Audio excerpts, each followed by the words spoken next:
এক অন্ধকার শহর, যেখানে প্রতিদিন অন্ধকারে রাতের আড়ালে অসহায় মানুষরা একে একে নিখোঁজ হয়ে যাচ্ছে। কেউ তাদের খাবারের লোভ দেখিয়ে নিয়ে যায়, আবার কেউ তাদের ভালো চাকরির আশায় টেনে নিয়ে যায় অজানা কোনো জায়গায়। তারপর সেই অসহায় মানুষগুলোকে আটকে রাখা হয় কাচের বাক্সের ভিতরে। অন্যদিকে গভীর রাতে একটি মেয়েকে অন্ধকার ঘরের ভিতরে বেহুশ করে ফেলা হয়। তারপর সেই বাসায় আগুন লাগিয়ে দেওয়া হয়। চারিদিক জুড়ে শুধু ধোঁয়া আর আগুনের লেলিহান শিখা। এদিকে শহরের নামকরা কিছু ওষুধ ব্যবসায়ী একে একে খুন হতে শুরু করে, কিন্তু যারা এই খুনের ঘটনা দেখেছে তাদের সবার মুখে একটাই কথা, ওই খুনিকে দেখতে ছিল শয়তানের মতো। কিন্তু প্রশ্ন হলো, খুনি কি সত্যিই কোনো শয়তান, নাকি এর পেছনে লুকিয়ে আছে অদৃশ্য এক মায়াজাল, যার সুতো জড়িয়ে আছে এই শহরের সবচেয়ে প্রভাবশালী মানুষের হাতে?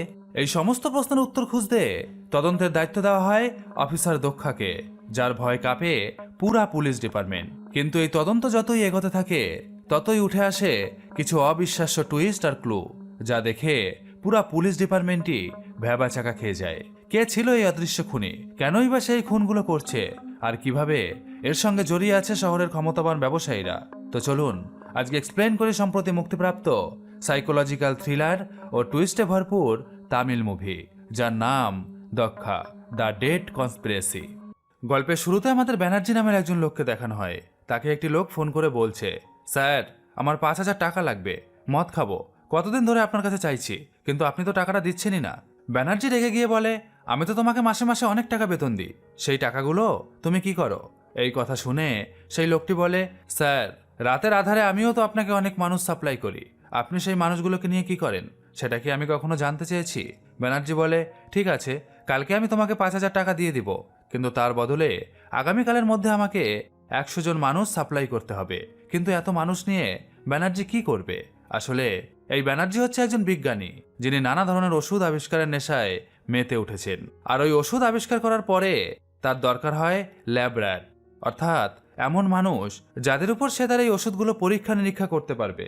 সেই কারণেই নানা উপায় লোকের সাহায্যে গ্রামের অসহায় গরিব মানুষ অথবা কাউকে চাকরির লোভ দেখিয়ে ব্যানার্জি তার এই ল্যাবে বন্দি করে রাখে এবং তাদের উপর বিভিন্ন ওষুধ পরীক্ষা নিরীক্ষা চালায়। ব্যানার্জি বর্তমানে একটি ক্যান্সার সারানোর ওষুধ তৈরি করতে চাইছে এবং সেই ওষুধটা প্রায় তৈরি করাও হয়ে গেছে। আর সেই কারণে তার এখন অনেক মানুষ প্রয়োজন। এই ক্যান্সারের ওষুধ তৈরি করতে গিয়ে সে প্রায় 300 মানুষকে মেরে ফেলেছে। তবে এই ব্যানার্জির একজন বস রয়েছে, যার নাম বলরাম। বলরাম একটা বড় ওষুধ কোম্পানির মালিক। সে একটি প্রেস কনফারেন্সে ঘোষণা করেছে যে খুব শীঘ্রই তাদের কোম্পানি এমন এক ওষুধ তৈরি করবে যা দিয়ে ক্যান্সার সম্পূর্ণরূপে নির্মূল করা সম্ভব হবে। এই ঘোষণা হওয়ার পর কোটি কোটি টাকা তার কোম্পানিতে ফান্ডিং হতে শুরু করে। অনেক বিনিয়োগকারী বিপুল পরিমাণ টাকা বিনিয়োগ করে। আর সেই কারণেই বলরামের যে কোনো উপায়ে ওষুধ বানানোটা অত্যন্ত জরুরি। কিন্তু সে যে ওষুধগুলো বানিয়েছে তা এখনো পর্যন্ত কোনো ফলাফল দেয়নি। তবুও বলরাম হার মানার লোক নয়।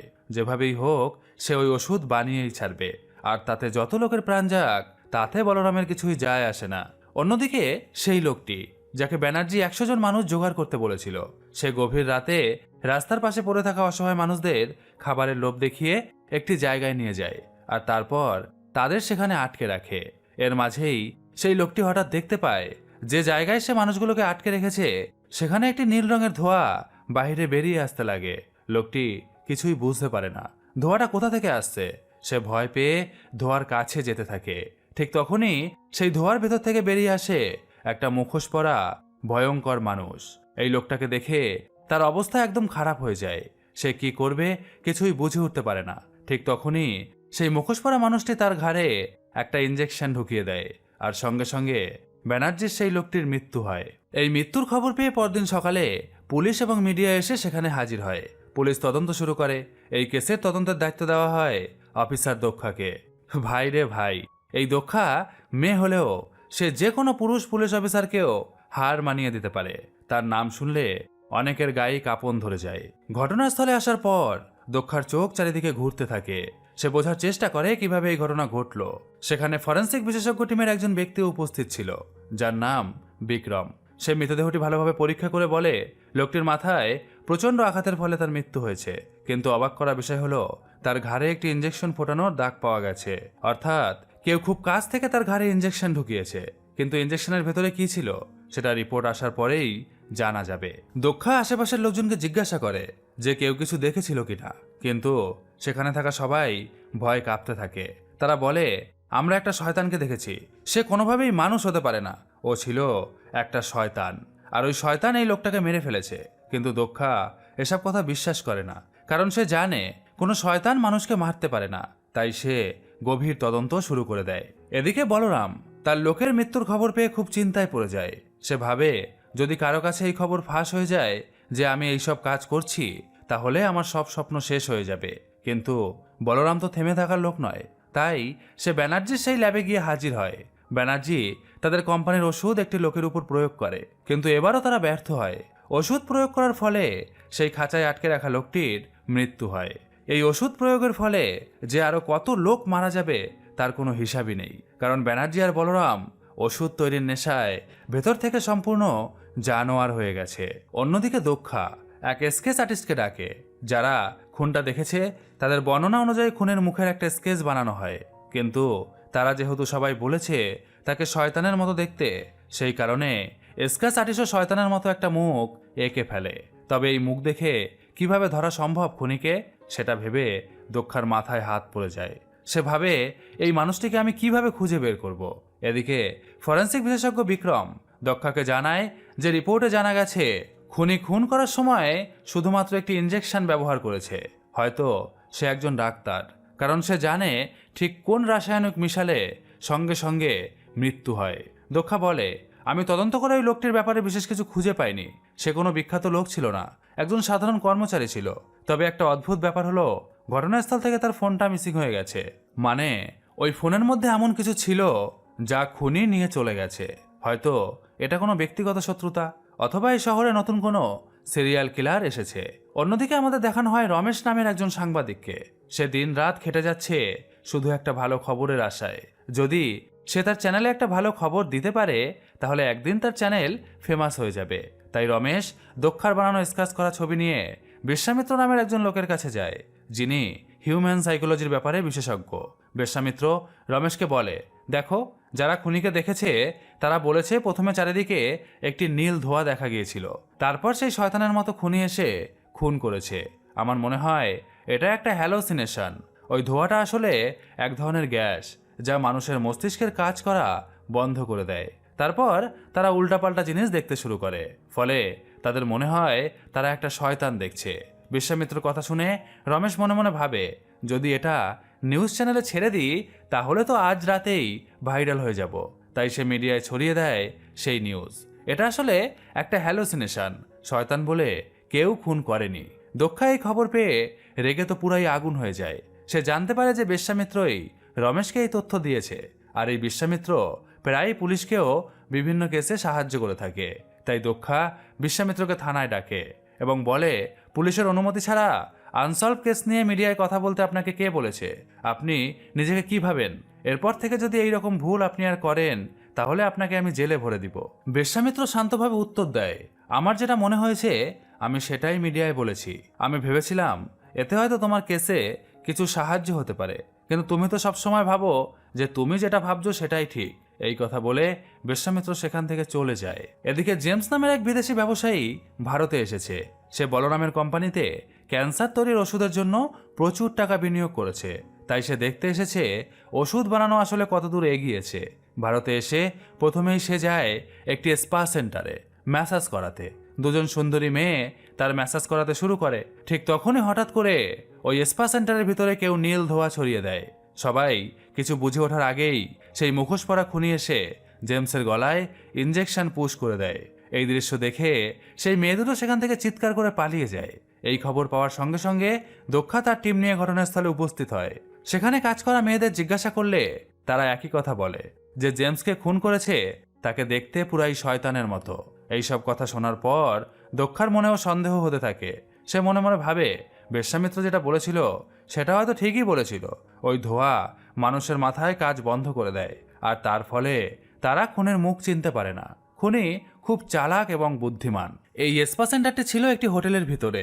তাই দক্ষা যখন হোটেলের সমস্ত কর্মচারীর সঙ্গে কথা বলছিল, তখন সেই রমেশ অর্থাৎ সাংবাদিক সবার চোখের আড়ালে সিসিটিভি রুমে গিয়ে ঢুকে পড়ে।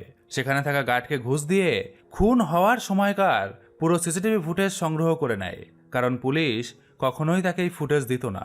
রমেশ ভাবে যদি ওই ফুটেজে খুনের ছবি পাওয়া যায় তাহলে নিউজ ভাইরাল হয়ে যাবে।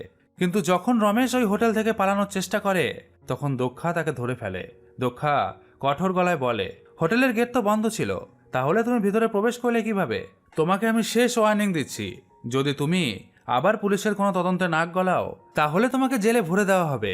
এই বলে দক্ষা তাকে সেখান থেকে তাড়িয়ে দেয়। কিন্তু দক্ষা তো জানতো না যে ওই সিসিটিভি ফুটেজগুলো রমেশ ইতিমধ্যেই একটা মেমোরি কার্ডে সংরক্ষণ করেছে, আর সেই মেমোরি কার্ডটি সে মুখের ভিতর লুকিয়ে রেখেই পালিয়ে গেছে। মুভির এই পর্যায়ে আমি আপনাদের একটি অ্যাপ সম্পর্কে বলতে চাই। যদি আপনি এটা শুনতে ইন্টারেস্টেড না হন তাহলে 1 মিনিট স্কিপ করে যান। অনেকেই বলে খেলা দেখার মজা ঠিকই আছে, কিন্তু আসল টেনশন আর থ্রিলারটা আসে তখনই যখন নিজের অনুমানটা সঠিক হয়। আমরা জানি আপনারাও চান একটু আলাদা এক্সপেরিমেন্ট, তবে সেই এক্সাইটমেন্ট হোক স্মার্ট এবং সেফ। এজন্যই আমরা এনেছি এক ভিন্ন প্ল্যাটফর্ম, যেখানে খেলাটা উপভোগ করার পাশাপাশি আপনার অনুমানও থাকবে গেমের অংশ। এখানে সবকিছু সহজ, ঝামেলাহীন এবং সেফ ভাবে করা হয়েছে। শুধু ম্যাচ উপভোগ করুন আর অনুমান করে গেম খেলে দেখুন আপনার স্পোর্টস সেন্স কতটা শক্তিশালী। আর এখানে লেনদেন করতে পারবেন সরাসরি বিকাশ, নগদ ও রকেট দিয়ে। ভাবুন তো, আপনার সঠিক সিদ্ধান্ত যদি আপনাকে ছোট্ট একটা বাড়িতে আনন্দ এনে দেয় তাহলে গেমটাই অন্যরকম লাগবে। যা শুনলেন এটা শুধু শুরু, আসল জিনিসটা পিন করা কমেন্টে আপনার জন্য অপেক্ষা করছে। একবার দেখে নিন, মিস করলে আফসোস করবেন। আর হ্যাঁ, আমার প্রোমো কোড কিন্তু এটা দিয়ে রেজিস্ট্রেশন করুন, সেখানে থাকছে আরো চমক। তবে ভাই, এখানে কিন্তু আর্থিক ঝুঁকি রয়েছে, তাই আপনি যেটা করবেন অবশ্যই ভেবেচিন্তে করবেন।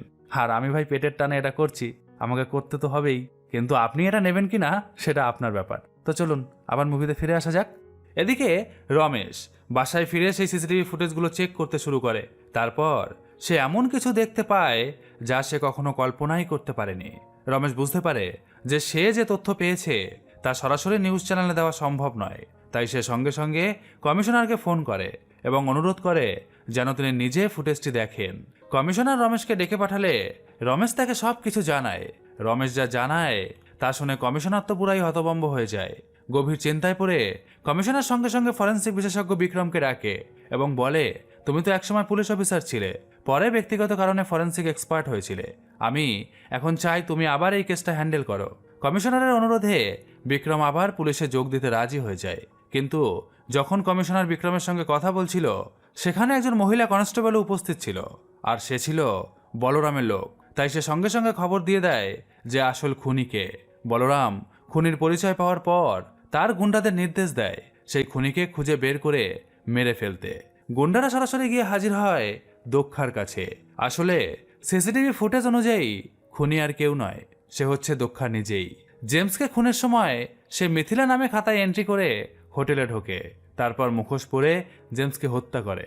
ভাবা যায় যে পুলিশ অফিসার এতদিন নিজেই খুনিকে খুঁজছিল, আসলে সে নিজেই খুনি। গুন্ডারা দক্ষাকে আক্রমণ করে, কিন্তু দক্ষা একজন প্রশিক্ষিত পুলিশ অফিসার, তাই কেউই তার সঙ্গে পেরে ওঠে না। সে সবাইকে মেরে মাটির সঙ্গে মিশিয়ে দেয়। ঠিক সেই মুহূর্তে বিক্রম বাকি পুলিশ অফিসারদের নিয়ে সেখানে এসে পৌঁছায় এবং দক্ষাকে গ্রেপ্তার করে। কিন্তু অবাক করা বিষয় হলো, দক্ষা নিজেও বুঝতে পারছে না পুলিশ তাকে কেন গ্রেপ্তার করেছে, সবাই তাকে কেন খুনি বলছে। সে তো খুনের সম্বন্ধে কিছুই জানে না। এদিকে মিডিয়ায় বড় বড় হেডলাইন ছাপা হয়, রক্ষকই ভক্ষক। পুলিশ অফিসার নিজেই নিজের কেস সলভ করতে গিয়ে অ্যারেস্ট হয়েছে। বিক্রম দক্ষাকে জেরা করতে ইন্ট্রোগেশন রুমে নিয়ে যায়। সে দক্ষাকে জিজ্ঞাসা করে, তুমি তো একজন ভালো নামকরা পুলিশ অফিসার, তুমি নিশ্চয়ই জানো হোটেলের সমস্ত রুমে সিসিটিভি লাগানো থাকে, আর সেখান থেকে তো তোমাকে চট করে ধরে ফেলা সম্ভব। তাহলে তুমি সব জেনে বুঝেও এইরকম বোকামি করলে কিভাবে? দক্ষা শান্ত গলায় অবাক হয়ে বলে, কে দক্ষা? আমি দক্ষা নই, আমার নাম মিথিলা। আমি কোনো পুলিশ অফিসার নই, আমি একজন ডাক্তার। এই কথা শুনে বিক্রম পুরাই হতবাক হয়ে যায়। সে মনে মনে ভাবে, তাহলে দক্ষা কি পাগল হয়ে গেল?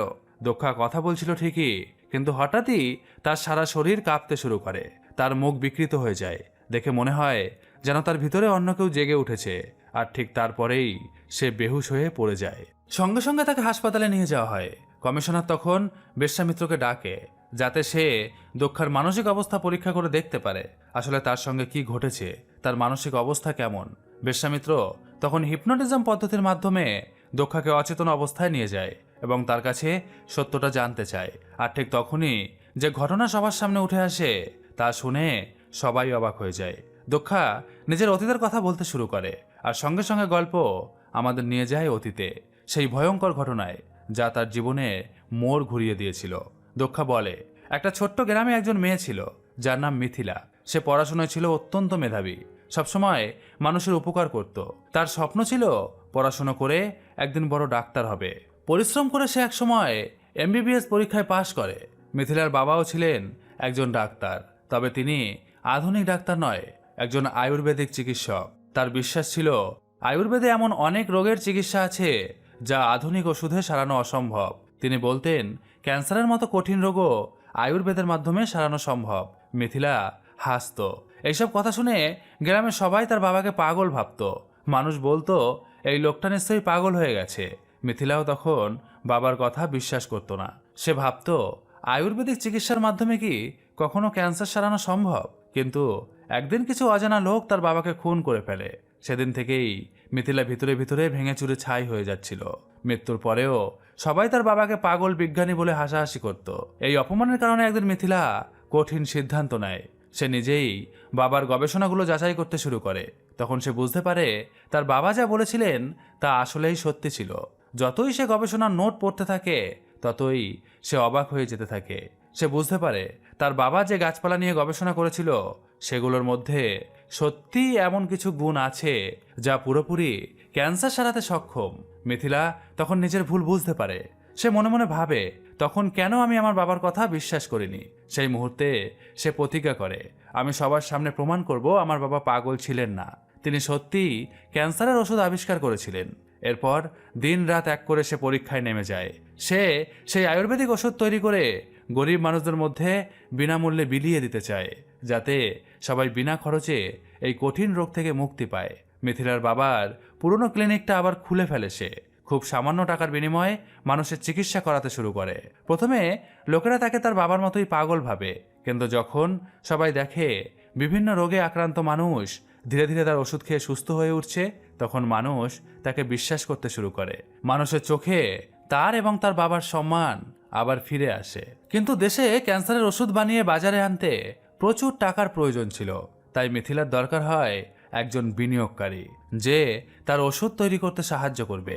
এই কারণে সে একদিন একটি প্রেস কনফারেন্সে ঘোষণা করে, আমি ক্যান্সারের ওষুধ আবিষ্কার করেছি, তবে ওই ওষুধ বাজারে আনতে আমার কিছু বিনিয়োগকারী প্রয়োজন।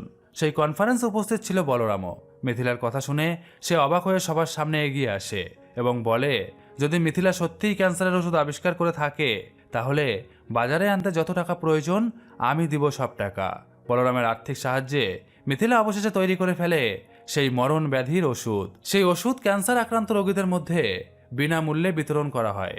মিথিলার মন আনন্দে ভরে ওঠে, কিন্তু এই আনন্দ বেশিক্ষণ স্থায়ী হয় না। সেদিন ঘটে যায় এক ভয়ঙ্কর বিপর্যয়। ওষুধ খাওয়ার পর হাজার হাজার মানুষ অসুস্থ হয়ে পড়ে, আর অনেকে মারাও যায়। সাধারণ মানুষ তখন মিথিলার উপরে প্রচণ্ড রেগে যায়। তারা মিথিলার বাসা এবং ক্লিনিক ভেঙে চুরমার করে দেয়। মিথিলা হতভম্ব। সে ভাবে, এটা কিভাবে সম্ভব? আমার ওষুধে তো কোনো রাসায়নিক ছিল না, পুরোটাই তো প্রাকৃতিক উপাদান। তাহলে মানুষ মারা গেল কিভাবে? তার মনে সন্দেহ জাগে, নিশ্চয়ই কেউ আমার ওষুধের মধ্যে কিছু মিশিয়ে দিয়েছে। ঠিক তখনই তার সামনে এসে হাজির হয় বলরাম। ঠোঁটে এক শয়তানি হাসি নিয়ে বলরাম মিথিলাকে বলে, যেমন ছিল তোর বাবা তেমনই হয়েছিস তুই। তোর বাপও ক্যান্সারের ওষুধ বানাতে চেয়েছিল, আমি তাকে মেরে ফেলেছি, আর তুইও ওষুধ বানানোর উপায় জেনে গেছিস, তাই তোকেও আর বাঁচিয়ে রাখা যাবে না। সে ঠান্ডা গলায় বলে, তুই তো চাস মানুষকে বিনামূল্যে সুস্থ করতে, তাই না? তাহলে আমাদের কোম্পানির কি হবে? আমরা তো রাস্তায় ভিক্ষা করব। এই বলে হাসতে হাসতে সে মিথিলাকে বলে যে মরার জন্য তুই প্রস্তুত হয়ে যা। মিথিলা তখন পাগলের মতো তার বাবার গবেষণার সব তথ্য খুঁজতে থাকে, যেগুলো একটি হার্ড ড্রাইভে সংরক্ষিত ছিল। বলরাম হেসে বলে, ওটা তুই আর খুঁজে পাবি না, কারণ আমি ওটা নিয়ে নিয়েছি। মিথিলা সেখান থেকে পালানোর চেষ্টা করে, কিন্তু বলরাম তার গলায় ইঞ্জেকশন পুশ করে দেয়। ইঞ্জেকশনের ভেতরে ছিল বিষ। মিথিলা কোনোভাবে দৌড়ে বাসা থেকে বেরিয়ে স্কুটিতে উঠে পালাতে থাকে, কিন্তু বিষের প্রভাবে সে বেশি দূর যেতে পারে না। রাস্তার মাঝখানে পড়ে যায় এবং বেহুশ হয়ে যায়। বলরামের লোকেরা তখন মিথিলাকে টেনে আবার বাসার ভেতরে নিয়ে আসে। তারপর তার বাসাতে আগুন লাগিয়ে দেয়, যাতে সবাই ভাবে ভুল ওষুধ বানানোর অনুশোচনায় মিথিলা নিজেই আত্মহত্যা করেছে। আর যে লোক মিথিলার বাসাতে আগুন লাগিয়েছিল সে ছিল প্রথম খুন হওয়া সেই ব্যানার্জির লোক। অন্যদিকে জেমস বলরামের সঙ্গে দেখা করতে এসেছে। বলরাম সেই হার্ড ডিস্কটা জেমসকে দিলে জেমস জানায় এই হার্ড ডিস্কটা সেলফ ডিস্ট্রাকটিভ এনক্রিপ্টেড, অর্থাৎ একবার ভুল পাসওয়ার্ড দিলে ভেতরের সমস্ত তথ্য নষ্ট হয়ে যাবে। এই কথা শুনে বলরাম পাগলের মতো আচরণ করতে শুরু করে। সে বুঝতে পারে না এখন কিভাবে সেই পাসওয়ার্ড সে জানবে, কারণ তারা তো মিথিলাকে নিজের হাতে মেরে ফেলেছে। তবুও সে হাল ছাড়ে না। এখনো ক্যান্সারের ওষুধ বানানোর চেষ্টা চালিয়ে যাচ্ছে বলরাম, কিন্তু কিছুতেই সফল হতে পারছে না। তবে ভাই, কথায় আছে না, উপরওয়ালা যাকে বাঁচাতে চায় তাকে কেউ মারতে পারে না। ঠিক তেমনি মিথিলাও সেদিন মারা যায়নি। সেদিন যখন মিথিলাকে সেই বাসার ভেতর ঢুকিয়ে আগুন লাগিয়ে দেওয়া হয়েছিল তখন একজন লোক এসে তাকে বাঁচিয়ে নিয়ে যায়। সে চিকিৎসা করায় মিথিলার। তবে মিথিলার মুখ পুড়ে যাওয়ার কারণে তার মুখে প্লাস্টিক সার্জারি করতে হয়। সে পায় এক নতুন চেহারা আর এক নতুন পরিচয়। সে নিজের নাম রাখে দক্ষা। বর্তমান সময়ে দক্ষার মামলা কোর্টে উঠেছে। বিচারক নির্দেশ দিয়েছেন তাকে কিছুদিনের জন্য জেলের হাসপাতালে ভর্তি করতে, কারণ সে মানসিকভাবে অসুস্থ। তার ভিতরে দুটো পার্সোনালিটি কাজ করে, একটা দক্ষা আর একটা হচ্ছে মিথিলা।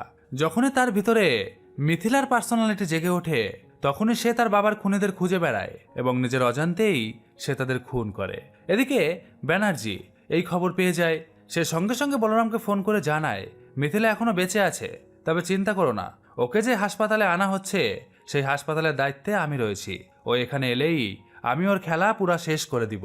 দক্ষাকে যখন সেই হাসপাতালে নিয়ে আসা হয় ব্যানার্জি ধীরে ধীরে তার কাছে এগিয়ে আসে।